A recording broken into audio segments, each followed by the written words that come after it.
Yes, we are reviewing a dash cam, but this one's a little bit different in the fact that it is an all-in-one. Rather than you put a camera in the front and a camera in the back of the car, this is a camera in the front with another camera facing the other way, so it looks in the cabin, if that makes sense. We are going to do a review on this little baby, and what we're going to do in this review, we're going to see obviously what you get for your money. So we're going to do a quick unboxing, see exactly what you get for your money, and then we're going to see how easy it is to set up. And also there's a couple of other things you might like. It has 2K, so it does 2K or 1080. So 2K is 1440 resolution, if that makes any sense to anyone who's watching. And also you can download an app. Yeah, and you can actually see it on the app. So we will be downloading the app and seeing how easy it is to connect to the actual dash cam. We're going to do that here, and then what I'm going to do is install it in the car. I'm not going to do a permanent install. I'm just going to do a quick install, and then we're going to do a daylight test and a nighttime test. And I will stick in chapters in the video description, so if there's any parts you want to see in particular, you can skip straight to them parts. So with that, give me a second, I'll get it all out of the box so you can see exactly what you get for your money, honey. So you get a power cord, and that should be long enough for virtually all vehicles, hopefully, providing you've actually got one of these connections in your car. 99% of them have nowadays. It has a USB outlet, so you can plug in, say for instance, your phone, which is a bonus. So if you need to charge up your phone, you can still charge up a phone. Get that out of the way. We had some cable management clips, these little babies here, get them out of the way, and some double-sided. Yeah, and I think that might be clear because it just might be a red covering, which I thought looked quite nice actually, but maybe. And you get two of them, so if you feel like you need to put it into another car, you can, because they will lose their stickiness after a while if you keep taking it off, putting it on. A crowbar, I call it a crowbar, and this is for prying open between the window and the sill, so you can run the cable along to make it nice and tidy. That's what that's for. We have a GPS. This is your GPS, believe it or not, and it is your main power. So you plug in your power connection into there, and then this will connect to the main unit itself, which I thought was quite nice. So your double-sided would go on there. That would stick to your window, and then this is adjustable, and you just tighten it up on there. I thought, yeah, that's quite a good idea actually. Yeah, very nice. Get that out of the way. Don't need that yet. So this is the main body. So you have two cameras on here. You have a rear camera, which is that baby there. You have a screen, which is, I believe it's 2 inches in diameter. And we have a front screen, or camera, sorry, a front camera. And that is 2K. It can be 2K or 1080. You have the choice. And the rear one, as far as I understand, is 1080 and 720.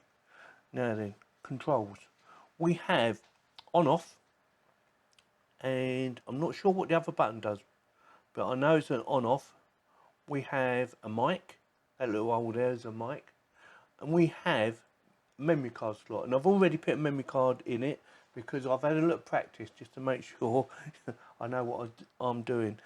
And it says in the manual it would do from 32GB memory card up to 128GB, and it recommends you only buy branded ones and fast read-write. That's what they're recommending, what it says. And we have 4 buttons on the bottom, and they will show up on the screen now.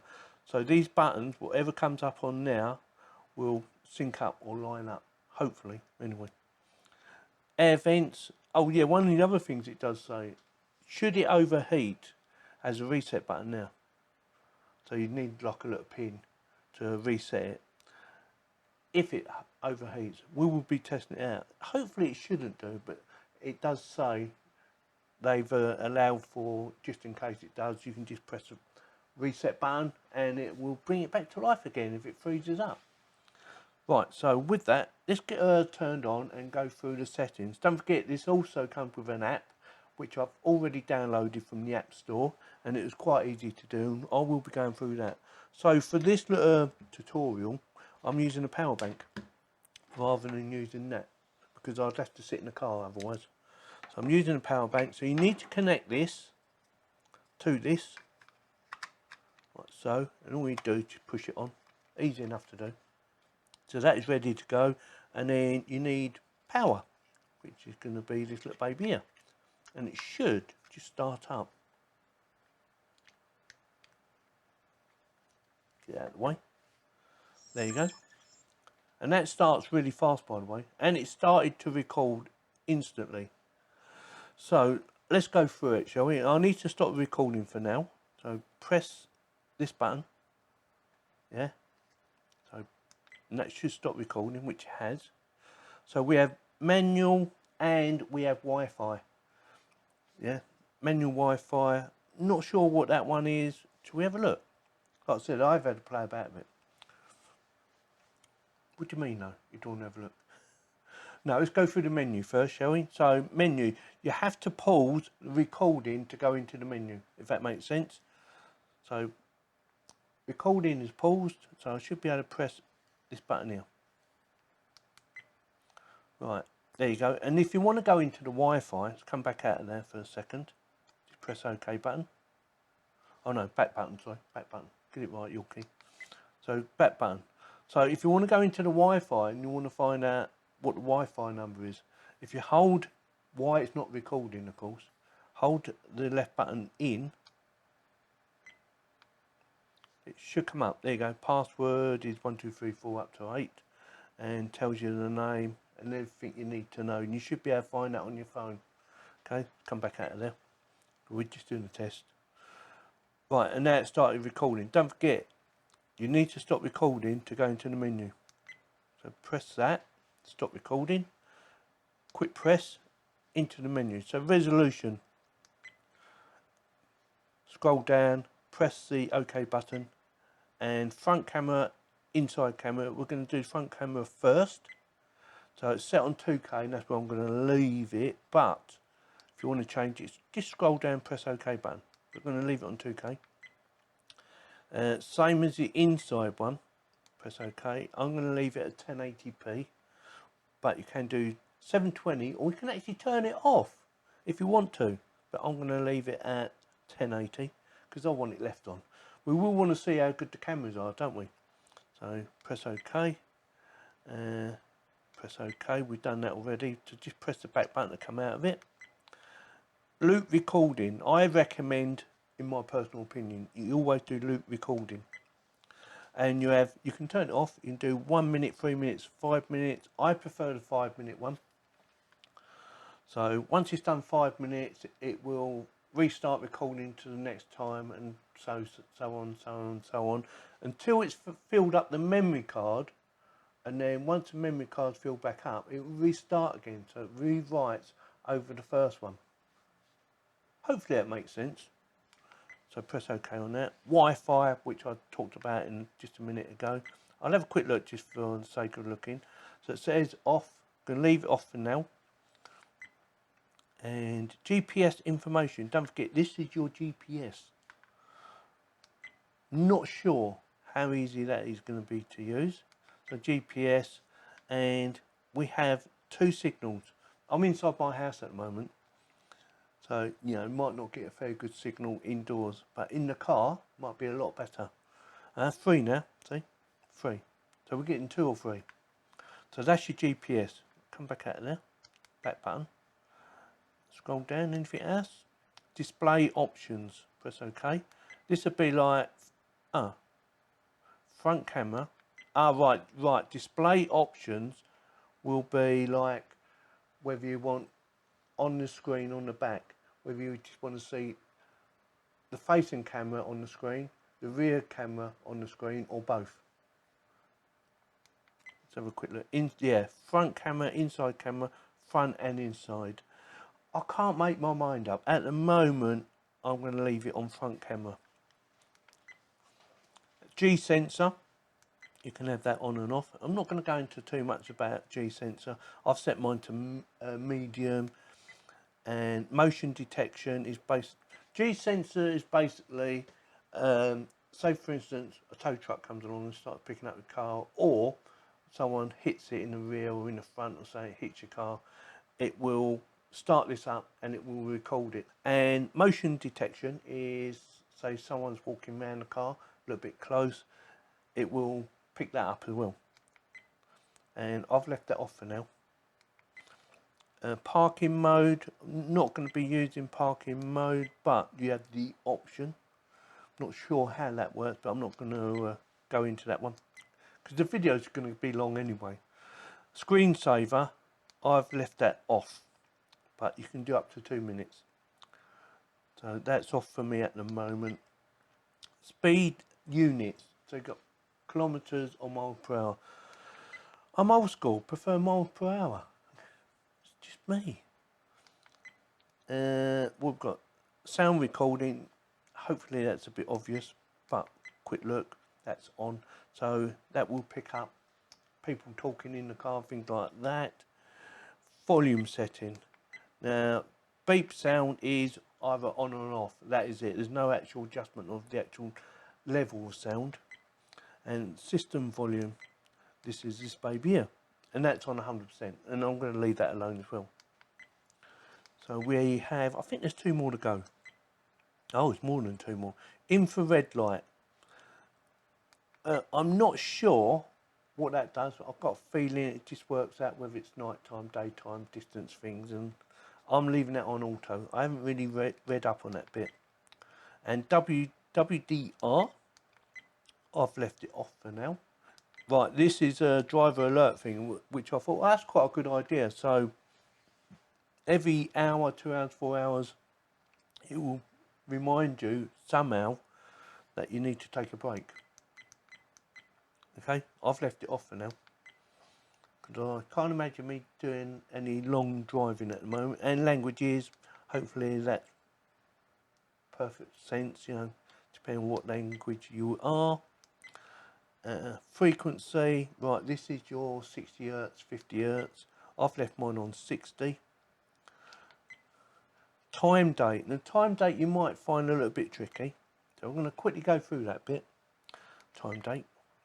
So I've set it all up and it is currently correct, but it's quite easy to do. You've got the up and down arrows still. You can change that. When you set it to the right year, just press the OK button. Then it will go down to the time.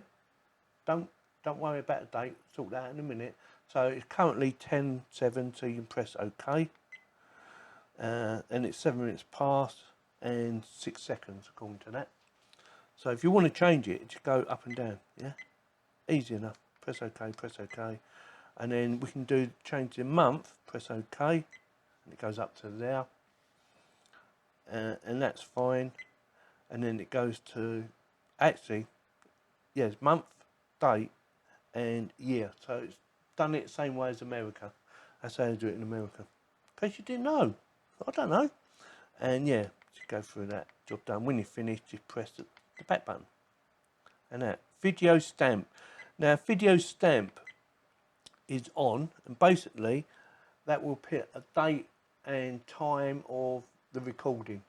So if you have an accident, it will actually show it actually on the video itself.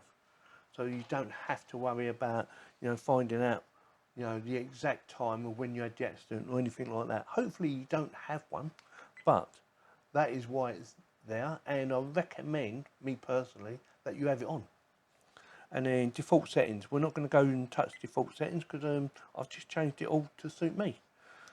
And format is basically you're formatting the memory card, which you need to do.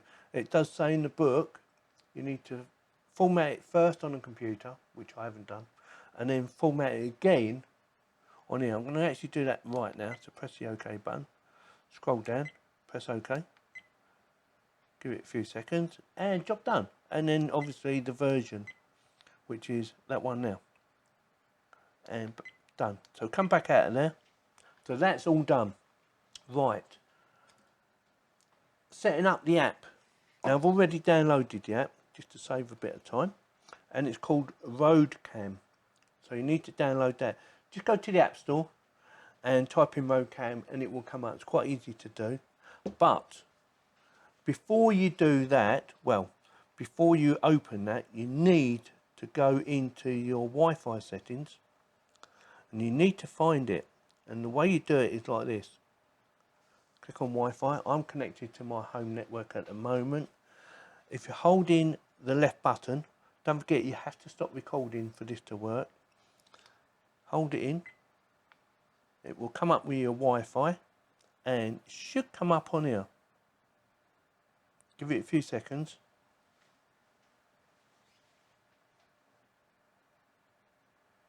There she is. See? It's saved because I've been practicing. So obtaining IP, no internet. Your phone should come up and say, you know, do you wish to stay connected? There you go. And you want to say yes. Don't ask me again for this. Just say yes. So that is now connected, and that should work. You need to leave it like that. Do not come out of it. But as soon as you come out of it, you lose your Wi-Fi. So that's connected. Start this little baby up, and hopefully it should come up like that. If it doesn't show that, then it's not connected, and you need to do your Wi-Fi again. Click on that, and fingers crossed it should just work. So that's recording, and if I turn it up, there you go. So that is working, yeah? And you can stop recording. It's quite easy. But I've noticed if you come out of Wi-Fi, it will lose connection. So it turns it off for whatever reason. Now if you want to increase the size of the screen or the image to full screen, that's how you do it. If you don't see the little marker, just tap it and it comes up. So that is the front camera, and as you can see, it is nice and clear. Yeah. Nice and clear. And you can take a photo. Please open video. Right, okay. Right. Oh, has that gone off? No, it hasn't. Sorry, that was me. I pressed the wrong button. I should have minimised it first. So, reverse camera, we'll do that first. Which is this one. So that is that, yeah? And nice and clear. It does go in colour, by the way. But at the moment, it's doing it in black and white. It will do it in colour. There you go. In colour. Yeah. Right, stop recording.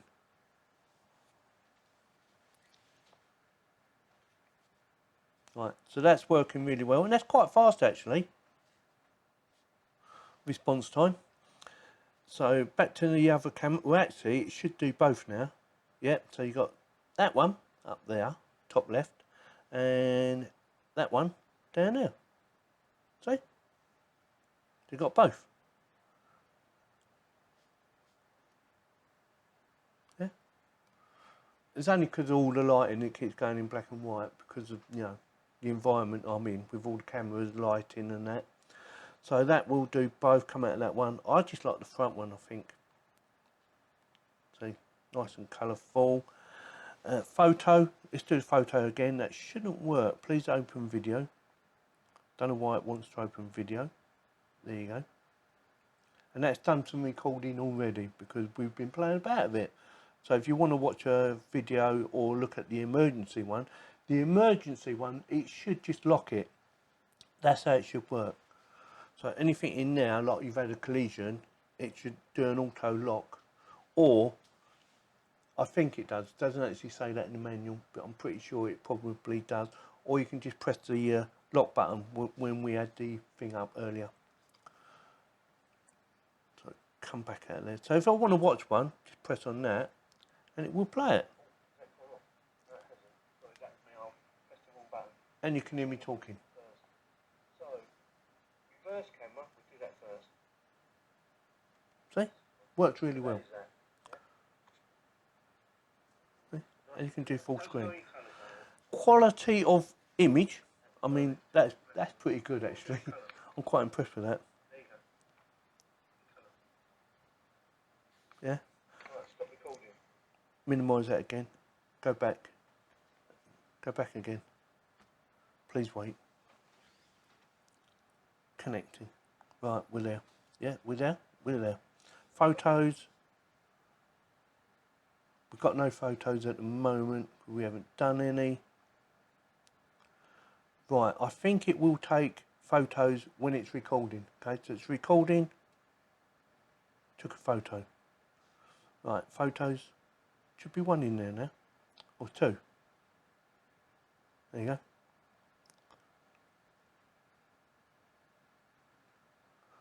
But it will only take photos when it's recording on your phone.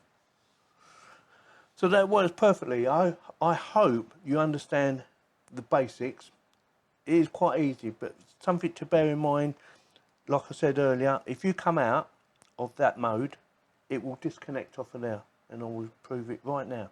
It's going to prove me wrong, isn't it? You just know it. Come out, and there you go, disconnected.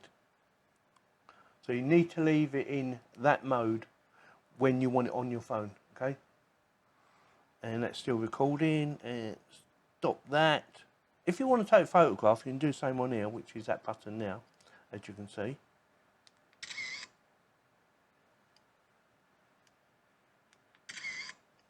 It's quite loud. So that is basically how it works. Also, if you want to lock the video, it's that button there, and that is now locked. And if you want to mute the mic, again, simple enough to use. Mute, unmute. Satellite connection shows you've got satellite, and we've got power. We're charging up at the moment, which is good. So that is the basics of how to use that, how easy it is to set up, and I thought that's quite easy to set up. Hopefully you found that useful. So what I'm going to do now is I'm going to connect it to the car, and I'm going to do some daylight video and some nighttime video. And then we're going to have a look and see what the quality of video is like. So with that, let's get on with it, shall we?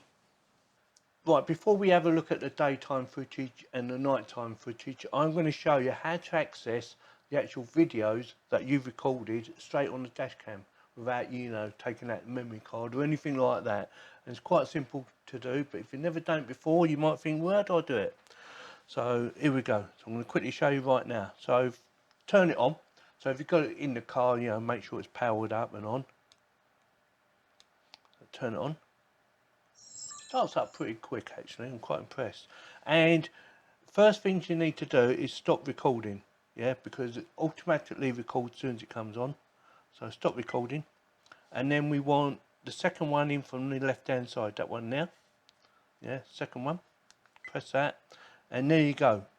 So you got normal video, G sensor file, park mode file, and photos. So we're going to have a look at video because that's what we're interested in. So press the OK button, and you got inside or front. So we're going to have a look at front. So first one is actually looking at just the ground. So yeah, nothing to see there much. Me playing about a bit, as you can see. Pause, play. I do believe, I'm not sure, but if you hold the button in, it should, if I hold it in again, allow you to delete. Delete all, delete current, delete current. Right, scroll down, delete single, yes. Right, go to next. Let's find one that's actually got a bit of footage. Now this one here, press play. And it should just play, there you go. It looks quite colourful actually. I'm quite surprised. I have had a look at the actual video on my computer, and I think it's just black and white. So it's just the monitor screen that's making it look a bit colourful. So that's nighttime front. I'm going to stop that. Inside camera. Let's do that one, shall we? Press OK. Oh look, it's me. Right, it's me again. Me driving. And this one. Oh, copyright, copyright. Let's stop that. We don't know copyright. It's playing music. But yeah, you get the idea, yeah? I'll have to mute that bit out or something. It's very easy to do. Like I said, no issue with that whatsoever. What's the G sensor do? File. Let's have a look. Front camera, anything? No files. That's good. Park mode file. I don't think I had that on. Definitely didn't have it on, so nothing now. So that's it. I just wanted to show you that first before I show you the footage. Right, now I'm going to play some daytime footage, and I'm also going to play some nighttime footage, and it should be alright. You might find that I've got the cable hanging down on some of the video, and that's because I hadn't tucked it away or anything, because I was just putting it up or just testing it for this review, just to make sure it does what it's supposed to do. And also something to bear in mind, it's only 30 frames per second. Ideally, if you're going to run anything, you know, whether it be 1440 or 1080, ideally you want 60 frames per second. You know, if you want really good quality video, and most dash cams are normally all 30 or 25 frames per second. Something to bear in mind, right? Unless you want to spend a lot of money, but should be good enough for you to see what's going on and for you to use it in video evidence, you know, through your insurance company should you have an accident, or if you see an accident happen, the video quality should be good enough for that. So with that, let's get on with it. So first off, daytime. Right, first things first, the car in front in the left hand lane. Look at his number plate. I thought, that's a really good number plate. Have a quick look. Yes, Dad. Quite like that number plate. Yeah, nice clear image at 30 frames per second, like I said earlier, and my cable was hanging down. See the power cable? I did move it out of the way later on, but just for this video I thought, that's alright, it's good enough. The other thing I noticed is my t-shirt, it looks purpley. It's actually a dark blue, believe it or not. It's not purpley at all. So colour correction is not perfect, but I've noticed this in quite a few cameras and devices that for whatever reason they pick up some of the wrong colours, like you can see in this video. But apart from that, it's pretty good. Night time, if you want it for night time, inside my cab, as you can see, nice and clear but black and white image, and the front one is coming up colour. I thought, oh, that's interesting. So black and white for the cab on the inside and colour for the front. Or it looks colour. Well, it definitely is colour, isn't it? You can see red lights and that. Recognising number plates could be an issue because of the bright lights coming off the vehicles, whatever vehicle it is. But apart from that, I thought it was pretty good. Right, what do you think then? I think it's well worth the money. If you're thinking about buying a dash cam, you might want to consider this one. I will stick a link in the video description like I normally do in case you want to go and check it out. I didn't go into the GPS, and the instructions are laid out pretty well for you to follow. And the reason I didn't do GPS because it would have made the video far too long. It's long enough as it is anyway, and I'm sure the people are just going to switch off and think, oh, I've had enough of that. But I wanted to make it long enough that a lot of people will not keep coming back and say, well, how do I do this? How do I do this? So I needed to show you the basics, and I did go into quite a bit of detail. Colour correction, like I showed you, you know, a shirt like this was coming up the wrong colour, and like I said, I've seen other cameras like that, not just dash cams, but actually indoor cameras that also do the same sort of thing. They pick up blacks as purples and things like that. So it's nothing of a deal breaker for me. It's just one of those things on the sensors that they actually use. It definitely gets my thumbs up for the amount of money it costs. I'm well pleased with it. If you like this video, don't forget to give me a thumbs up. And if you're thinking about buying one, check out the link in the video description. One other thing to bear in mind before you go. If you do buy one, you know, tell your insurance company you got one, because you might find it will bring your insurance down. So with that, if you like this video, give me a thumbs up. If you didn't, give me a thumbs down, and please subscribe. Thank you very much for watching.